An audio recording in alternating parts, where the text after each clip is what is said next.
Hello and welcome back to knowledge junction. हम अपने NTPC के क्वेश्चन पेपर की सीरीज को कंटिन्यू करते हैं। कोई भी अगर पेपर देने वाला है एनटीपीसी का तो प्लीज इस सीरीज को जरूर देखिएगा क्योंकि बहुत इंपॉर्टेंट है। हम क्वेश्चंस के साथ जो छोटे छोटे कॉन्सेप्ट्स हैं, जो इंपॉर्टेंट चीजें हैं, उनको भी डिस्कस कर ले रहे हैं क्योंकि बार बार आपको रीड ना करना पड़े। आपका जो जीएस का पोर्शन है आप बार बार रिवाइज करोगे या क्वेश्चन से लगाओगे तो आपको बहुत जल्दी याद हो जाता है। ठीक है, चलिए आज का क्वेश्चन पेपर है एनटीपीसी 22 अप्रैल शिफ्ट 1 का पेपर है, जिसका पार्ट 1 में कवर कर चुका हूं, जिसकी लिंक यहाँ पे दी हुई है ऊपर आई बटन में। ये आज पार्ट 2 होने वाला है। ठीक, चलिए बढ़ चलते हैं क्वेश्चन की ओर। पहला क्वेश्चन कह रहा है on the basis of memory size and performance which type of computer is known as big iron. तो सबसे पहली नजर में तो लगेगा कि ये बिल्कुल हमारा सुपर कंप्यूटर होगा, बट याद रखिएगा सुपर कंप्यूटर कॉम्प्लेक्स कैलकुलेशन करता है, मैथमेटिकल कैलकुलेशन, बट ऑब्वियस उसमें अंदर बहुत बड़ी मेमोरी होती है, बट वो मैथमेटिकल कैलकुलेशन के लिए होता है। ठीक है, परफॉर्मेंस या स्पीड के लिए नहीं होता। जो परफॉर्मेंस या स्पीड के लिए बिग आयरन कहा जाता है वो कहा जाता है मेन फ्रेम कंप्यूटर्स को। ठीक है, आप ये दोनों के बीच में डिफरेंस याद रखिएगा। ठीक है, मेन फ्रेम कंप्यूटर्स फास्ट होते हैं, बहुत फास्ट होते हैं, मल्टीपल चीजें एक साथ कर सकते हैं, मगर जो सुपर कंप्यूटर होता है वो कॉम्प्लेक्स मैथमेटिकल कैलकुलेशंस के लिए यूज किया जाता है। ठीक, मिनी और माइक्रो कंप्यूटर आपको पता है। नेक्स्ट क्वेश्चन की ओर बढ़ते हैं। Which of the following hormone is not secreted by pituitary glands. ठीक है, देखिए पिट्यूटरी ग्लैंड्स बहुत इंपॉर्टेंट ग्लैंड है और ग्लैंड पूछा जाता है बायो में, आपको पता होगा। तो देखिए थायराइड स्टिमुलेटिंग हार्मोन टीएसएच, एक तो इसका फुल फॉर्म टीएसएच का बहुत इंपॉर्टेंट है, ये आपका पिट्यूटरी ग्लैंड सिक्रेट करता है। प्रोलैक्टिन, जी हाँ, प्रोलैक्टिन भी प्रोड्यूस किया जाता है पिट्यूटरी ग्लैंड द्वारा। ये मिल्क प्रोड्यूसिंग हार्मोन है। ठीक है, फीमेल्स में, मेल्स और फीमेल्स दोनों में होता है, बट फीमेल्स में ज्यादा होता है।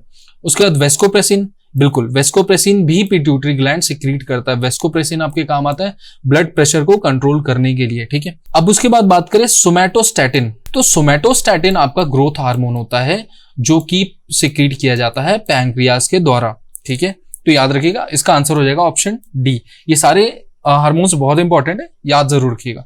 नेक्स्ट क्वेश्चन की बात करें, international cricket council ICC, the international governing body of cricket, founded in 1909। एक फैक्ट यहीं पे आ गया, 1909 में आईसीसी की स्थापना हुई थी। ठीक है, by representatives from the England, Australia and South Africa, was initially known as. तो ये कह रहा है 1909 में जब स्थापना हुई थी आईसीसी की तो इसका इनिशियली नाम क्या था। तो इसका इनिशियली नाम था Imperial Cricket Council, option C. ठीक है, इंपीरियल क्रिकेट काउंसिल कहा जाता था इसको 1909 के आसपास। ठीक है, नेक्स्ट क्वेश्चन की बात करें, group of monuments at Mahabaleshwar, one of the UNESCO world heritage site is found by the Pallava king, is in the dash district of dash. इसका आंसर हो जाएगा कांचीपुरम, तमिलनाडु। ठीक है, महाबलीपुरम जो टेम्पल बना हुआ है, यूनेस्को वर्ल्ड हेरिटेज साइट है, वो बना हुआ है कांचीपुरम, तमिलनाडु में। ठीक है, अच्छा महाबलीपुरम किस लिए फेमस है? 7 पैगोडा टेम्पल के लिए। ठीक है, नेक्स्ट क्वेश्चन की बात करें तो atmosphere of Venus mostly contain which of the following gas. देखिए बहुत लॉजिकल क्वेश्चन है, कैसे बताता हूं। आपको पता है कि वीनस जो है हॉटेस्ट प्लैनेट है, मगर जो सबसे पास प्लैनेट है वो है मरकरी। मगर मरकरी हॉटेस्ट क्यों नहीं है जबकि वो सन के सबसे ज्यादा पास में?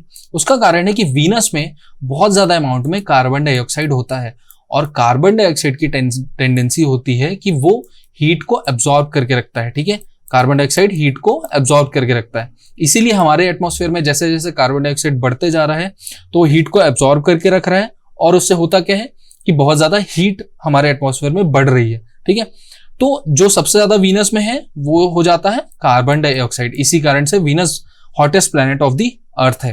ठीक है, नेक्स्ट क्वेश्चन की बात करें, Anton van Leeuwenhoek is famous for the discovery of, बहुत ही इजी क्वेश्चन, माइक्रोस्कोप है इसका आंसर।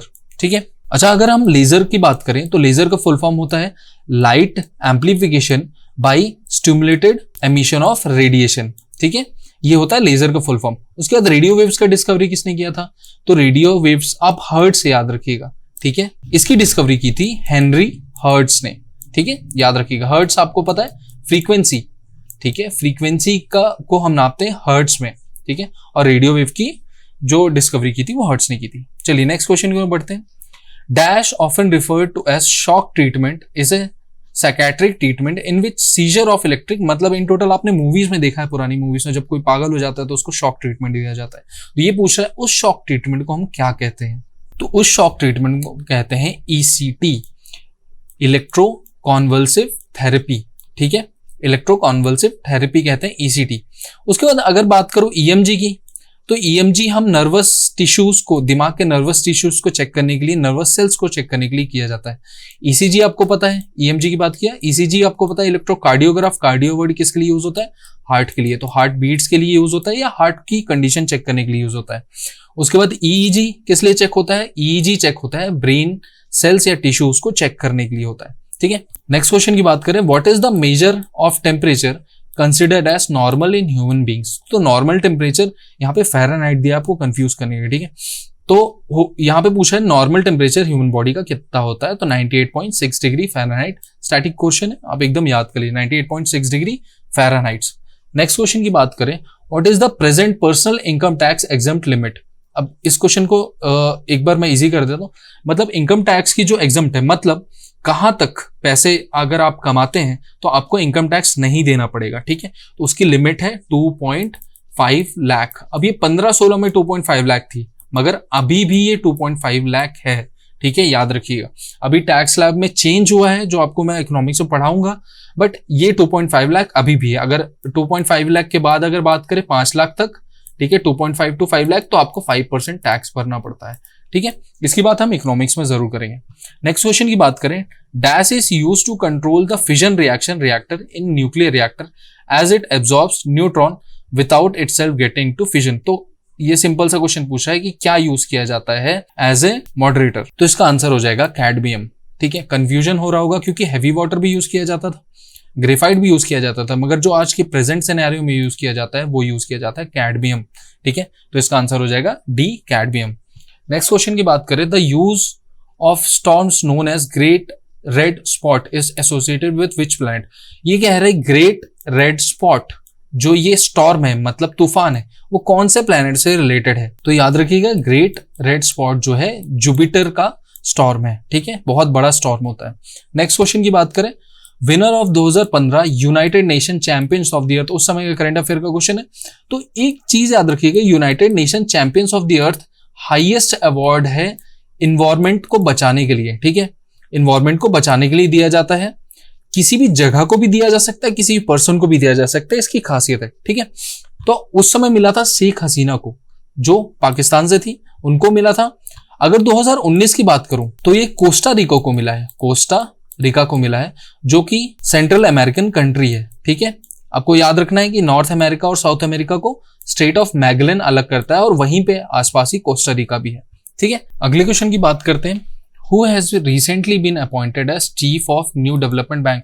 ये उस समय का करंट अफेयर का क्वेश्चन है। उस समय ब्रिक्स का जो ब्रिक्स कंट्री के जो डेवलपमेंट बैंक है, उसका चेयरमैन किसे घोषित किया गया था, वो केवी कामत को घोषित किया गया था, ठीक है। नेक्स्ट क्वेश्चन की बात करते हैं, dash are atoms molecules iron containing the same, sorry ion है, ion containing the same number of electrons called as, ठीक है। क्वेश्चन पूछ रहा है कि अगर कोई दो एलिमेंट्स में सेम एटम्स हो, मॉलिक्यूल्स हो या फिर आयन्स हो, तो उसको क्या कहा जाता है। तो देखिए कंफ्यूजन होगा यहाँ पे, इसका आंसर जो होगा वो आइसो इलेक्ट्रॉन होगा। देखिए आइसो कहीं भी यूज किया जाता है, वर्ड आइसो का मतलब सेम होता है, ठीक है, सबसे पहले तो आइसो इलेक्ट्रॉनिक इसका आंसर हो जाएगा। अब आइसोटोन्स और आइसोबार्स आपको हमेशा भूलेगा और हमेशा क्वेश्चन पूछा जाता है, तो इसको अभी क्लियर कर लेते हैं।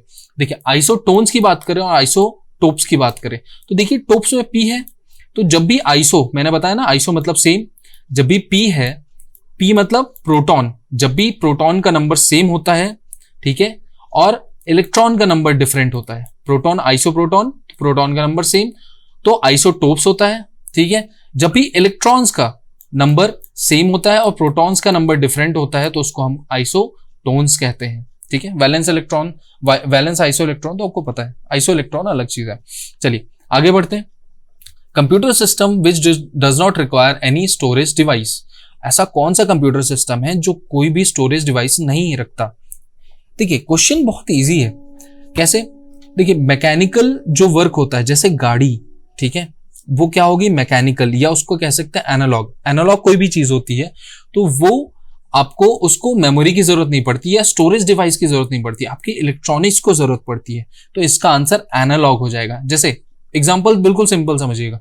घड़ी दो तरीके की होती है, एनालॉग और एक डिजिटल। जैसे मैंने डिजिटल पहनी है, और एक एनालॉग होती है जो आपकी दीवार घड़ी होती है। एनालॉग घड़ी को मेमोरी की जरूरत नहीं पड़ती, मगर ये डिजिटल घड़ी को मेमोरी की जरूरत पड़ती है, ठीक है। तो इसका आंसर एनालॉग हो जाएगा। नेक्स्ट क्वेश्चन है fertilization of sperms with ovum takes place in. तो सिंपल आंसर है इसका फैलोपियन ट्यूब, ठीक है, याद रखिएगा। नेक्स्ट क्वेश्चन की बात करें, साउथ वेस्ट मानसून जनरेट्स इन। अब बड़ा ही इजी क्वेश्चन, ये बताइए इंडिया में साउथ वेस्ट मानसून कहां से आता है? यहां से आता है, ठीक है। साउथ वेस्ट मानसून जिसके दो पार्ट्स हो जाते हैं, एक इधर से फिर घुसता है, आपको पता है, आई एम सॉरी, यहाँ से और ऊपर से घुसता है, जो मासिन राम में फिर बारिश करता है, गारो खासी जयंतिया में फंस जाता है, सारी चीजें, ठीक है। अब बताइए ये किधर से आता है? ये पूछा जनरेटेड इन, तो यहाँ पे कौन सी सी है?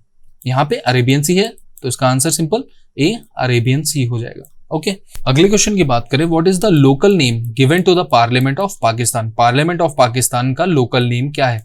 उसका लोकल नेम है मजलिस-ए शोरा, ठीक है, याद रखिए कि मजलिस-ए शोरा पार्लियामेंट, पाकिस्तानी पार्लियामेंट का नाम है। मजलिस, अगर सिर्फ मजलिस लिखा होता तो जो आपकी मिडिल ईस्ट कंट्रीज है, जो आपकी अरब कंट्रीज हैं, उनकी पार्लियामेंट को हम मजलिस कहते हैं, ठीक है। जतिया पार्लियामेंट की बात करें तो जतिया पार्लियामेंट बांग्लादेश का पार्लियामेंट कहलाता है, लोकल नेम है बांग्लादेश पार्लियामेंट का, ठीक है। नेक्स्ट क्वेश्चन की बात करते हैं, which state of India has the largest number of cotton mills. सबसे ज्यादा कॉटन मिल्स कौन से स्टेट में है? इसका आंसर हो जाएगा महाराष्ट्र। देखिए एक चीज बता दो, अगर आपके दिमाग में आ रहा होगा कि कॉटन सबसे ज्यादा कौन से स्टेट में प्रोड्यूस किया जाता है, तो ये हर साल चेंज होता है, ठीक है, कंफ्यूज मत होइएगा। हर साल चेंज होता है कि कभी गुजरात रहता है, कभी महाराष्ट्र रहता है, ठीक है। तो ये इस फैक्ट पे कभी भी कहीं लिखा हुआ तो जल्दी ध्यान मत दीजिएगा, ठीक है। नेक्स्ट क्वेश्चन की बात करें, dash is the most electropositive and dash is the most electronegative element in the third period of the modern periodic table. Option दिया सोडियम पोटेशियम, ठीक है। अब देखते हैं इसको मॉडर्न पीरियोडिक टेबल से ही। तो थर्ड पीरियड की बात की तो थर्ड पीरियड कौन सा होता है? 1, 2, 3, ठीक है। तो थर्ड पीरियड में मोस्ट इलेक्ट्रो पॉजिटिव सबसे पहले उसने पूछा, ठीक है, तो इलेक्ट्रो पॉजिटिव होगा सोडियम, और मोस्ट इलेक्ट्रो नेगेटिव पूछा तो देखिए सोडियम के बाद इलेक्ट्रोनेगेटिव क्लोरीन होगा, आर्गन नहीं होगा। क्यों? क्योंकि ये इनर्ट गैस है, ठीक है। तो हमारा आंसर क्लोरीन हो जाएगा, तो सोडियम और क्लोरीन, ठीक है। तो इसका आंसर सोडियम और क्लोरीन हो जाएगा। इसके साथ बता दो हमने 1K सब्सक्राइबर्स पूरे कर लिए हैं, जो आपको पहले भी बताया मैंने। अब हम 10K की कोशिश कर रहे हैं, ठीक है। तो इसमें आपकी हेल्प चाहिए। इसके बाद इस वीडियो को लाइक करना और कमेंट आपके जो भी डाउट्स हो वो जरूर करिएगा। इसके साथ इस वीडियो को, इस हमारे चैनल को, नॉलेज जंक्शन को प्लीज सब्सक्राइब करिए। Thank you so much for your time.